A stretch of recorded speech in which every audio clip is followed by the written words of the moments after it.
ഇന്ന് തന്നെ ഡൗൺലോഡ് ചെയ്യൂ. കാണൂ നിങ്ങളുടെ ഫേവറേറ്റ് ഷോസ്.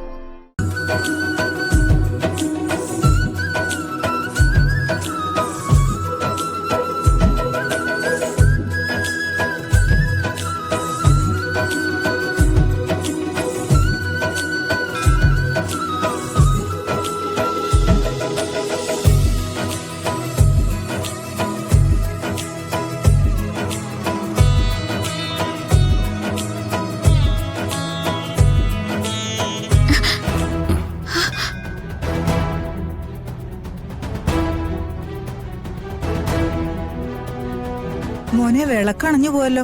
പെട്ടെന്ന് തിരുമേനിയെ അറിയിക്ക്. വാ വാ.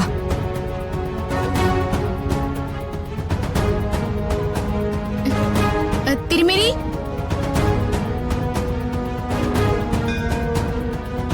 എന്താ? തിരുമേനി വിളക്കണഞ്ഞു. അത് ലക്ഷണക്കേടല്ലേ? ഞങ്ങള് മനസ്സിൽ വിചാരിച്ച കാര്യം. ആദ്യം മനസ്സിന് സമാധാനം കൊടുക്കൂ.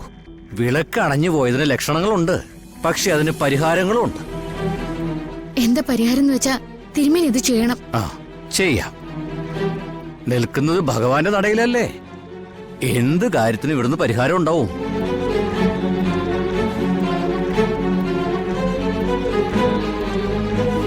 കുട്ടി പരിഭ്രമിക്കണ്ട. പരിഹാര കർമ്മം ചെയ്തിട്ട് ഒന്നുകൂടെ വിളക്കെടുത്ത് പ്രദക്ഷിണം വെച്ചിട്ട് പോയാ മതി. കുട്ടിയെ വിളക്കങ്ങ് തന്നോളൂ.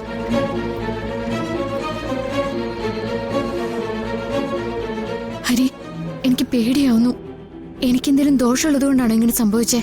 എടോ, ഇതിനെക്കുറിച്ച് പറയാനുള്ളതൊക്കെ തിരുമേനി പറഞ്ഞില്ലേ, പിന്നെന്തിനാ താനിങ്ങനെ സ്വയം കുറ്റപ്പെടുത്തുന്നേ? എല്ലാ പരിഹാരങ്ങളും ചെയ്തിട്ടേ ഇവിടുന്ന് പോകുന്നുള്ളൂ. പോരെ? രാവിലെ മുതൽ നല്ല കാറ്റുണ്ട് മോളെ, അതിന്റെയാണെന്നേ. സാരമില്ല, തിരുമേനി എല്ലാം ചെയ്തോളൂ. എന്നാലും എന്തുകൊണ്ടാ ഇങ്ങനെ?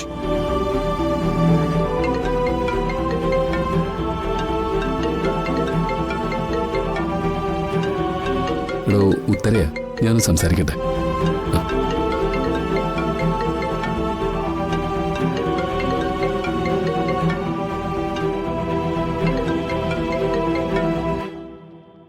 ഹലോ. ഹരി, ഹരി വീട്ടിലില്ലേ? ഇല്ല, ഞാനും നിത്യയും കൂടി അമ്പലത്തിലാ. ഇന്ന് ഔദ്യോഗികമായിട്ട് നമ്മൾ തുടങ്ങല്ലേ, അതുകൊണ്ടൊന്ന് പ്രാർത്ഥിക്കാന്ന് കരുതി. സ്വാമി കുറച്ചു കഴിയുമ്പോ എത്തും. ഹരി അവിടെ ഉണ്ടാവില്ലേ? അത് പറയാൻ വേണ്ടിയാ ഞാൻ വിളിച്ചേ. ഞങ്ങൾ ഇപ്പൊ തന്നെ ഇവിടുന്ന് തിരിച്ചു പോകും. ഓക്കെ, സ്വാമി വരുമ്പോ എല്ലാവരും ഒപ്പിട്ടോ. നമുക്ക് വൈകുന്നേരം കാണാം. ആ, ഓക്കെ ഉത്തര. ശരി.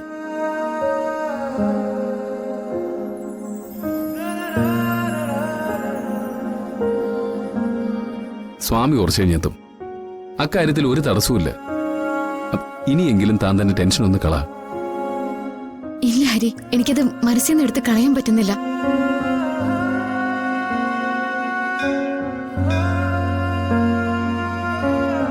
ദേവി, എന്ത് പരിഹാരം വേണമെങ്കിലും ചെയ്തോളാം. ഒന്നും ദോഷമായിട്ട് ബാധിക്കരുതേ.